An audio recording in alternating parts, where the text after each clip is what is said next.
പശ്ചാത്തലത്തിൽ പല രാജ്യങ്ങളും സാമൂഹിക മാധ്യമങ്ങളുടെ മേൽ കടുത്ത സമ്മർദ്ദം ചെലുത്തുകയാണ്.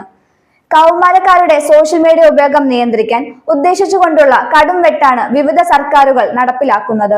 ആദ്യം ഫ്രാൻസ് ഇത്തരമൊരു നീക്കം നടത്തിയതിനു ശേഷം മറ്റു പല രാഷ്ട്രങ്ങളും കൗമാരപ്രായക്കാരുടെ സാമൂഹിക മാധ്യമ ഉപയോഗത്തിന് നിയന്ത്രണം കടുപ്പിച്ചിരിക്കുകയാണ്. സോഷ്യൽ മീഡിയയോടുള്ള അടങ്ങാത്ത അഭിവാഞ്ച അടിമത്തത്തിന് തുല്യമാണെന്നും കൗമാരക്കാരുടെ ശ്രദ്ധാശക്തി കുറയ്ക്കുമെന്നും മാനസികാരോഗ്യത്തെ ബാധിക്കുകയുമാണെന്നും വാദിക്കുകയാണ് ഈ രാജ്യങ്ങൾ. 16 വയസ്സിന് താഴെയുള്ളവരുടെ സോഷ്യൽ മീഡിയ ഉപയോഗം നിരോധിക്കുക എന്നതാണ് പല രാജ്യങ്ങളും ലക്ഷ്യം വെക്കുന്നത്. സൈബർ പീഡനം, സാമ്പത്തിക തട്ടിപ്പ്, കുട്ടികളുടെ ലൈംഗിക പീഡനം എന്നിവയുൾപ്പെടെയുള്ള ഓൺലൈൻ ഭീഷണികളിൽ നിന്ന് കൗമാരക്കാരെ സംരക്ഷിക്കാൻ പുതിയ നിയമങ്ങൾ തയ്യാറാക്കുകയാണ് ഇവിടങ്ങളിലെ സർക്കാരുകൾ. ഓസ്ട്രേലിയയിൽ ഈ വരുന്ന ഡിസംബർ 10 മുതൽ 16 വയസ്സിന് താഴെയുള്ള സോഷ്യൽ മീഡിയ ഉപഭോക്താക്കളുടെ അക്കൗണ്ടുകൾ സോഷ്യൽ മീഡിയ കമ്പനികൾ തന്നെ നിർത്താൻ തീരുമാനിച്ചിട്ടുണ്ട്. പ്രായപരിധിയിലുള്ള സോഷ്യൽ മീഡിയ പ്ലാറ്റ്ഫോം എന്ന നിർവചനത്തിൽ തങ്ങൾ പെടുമോ എന്ന് സോഷ്യൽ മീഡിയ പ്ലാറ്റ്ഫോമുകൾ നിരന്തരം വിലയിരുത്തണമെന്നാണ് ഓസ്ട്രേലിയൻ സർക്കാർ കമ്പനികൾക്ക് നൽകുന്ന നിർദ്ദേശം. Spain, Greece, Italy, Denmark, New Zealand, Indonesia, Australia തുടങ്ങിയ രാഷ്ട്രങ്ങൾ കൗമാരക്കാരെ സോഷ്യൽ മീഡിയയിൽ നിന്നും അകറ്റി നിർത്താനുള്ള നടപടികൾ സ്വീകരിച്ചിട്ടുണ്ട്. ഇപ്പോഴിതാ മലേഷ്യയും സമാനമായ നീക്കം നടത്തുകയാണ്. 15 വയസ്സിന് താഴെയുള്ള കുട്ടികളെ സോഷ്യൽ മീഡിയയിൽ നിന്ന് പൂർണ്ണമായി നിരോധിക്കാനും 15 മുതൽ 18 വയസ്സുകാരിൽ രാത്രി ഡിജിറ്റൽ കർഫ്യൂ നടപ്പാക്കാനുമാണ് ഫ്രഞ്ച് പാർലമെന്ററി കമ്മീഷൻ ശുപാർശ ചെയ്തത്. ഫേസ്ബുക്ക്, എക്സ് പോലുള്ള പ്ലാറ്റ്ഫോമുകളിൽ പ്രായപരിധി നിർബന്ധമാക്കുന്ന നടപടിയിലേക്ക് സ്പെയിൻ, ഗ്രീസ് എന്നീ രാജ്യങ്ങൾ നീങ്ങിക്കൊണ്ടിരിക്കുകയാണ്.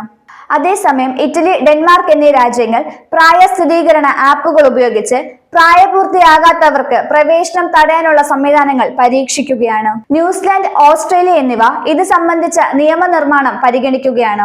ഇന്തോനേഷ്യ ആകട്ടെ ഈ വർഷം ആദ്യം സോഷ്യൽ മീഡിയ ഉപയോഗത്തിനുള്ള കുറഞ്ഞ പ്രായപരിധി നിശ്ചയിക്കാനുള്ള നടപടികൾ കൊണ്ടുവന്നു. ആ നിയമം അത്ര കർശനമായിരുന്നില്ലെങ്കിലും ഹാനികരമായ ഉള്ളടക്കം ഫിൽട്ടർ ചെയ്യുകയും പ്രായ പരിശോധന ശക്തമാക്കുകയും ചെയ്യുകയാണ് ഇപ്പോൾ. ഓസ്ട്രേലിയൻ ഇ സേഫ്റ്റി റെഗുലേറ്ററുടെ കണക്കുകൾ പ്രകാരം ലക്ഷക്കണക്കിന് കൗമാരക്കാരാണ് സോഷ്യൽ മീഡിയ ഉപഭോക്താക്കളിൽ വലിയൊരു വിഭാഗം.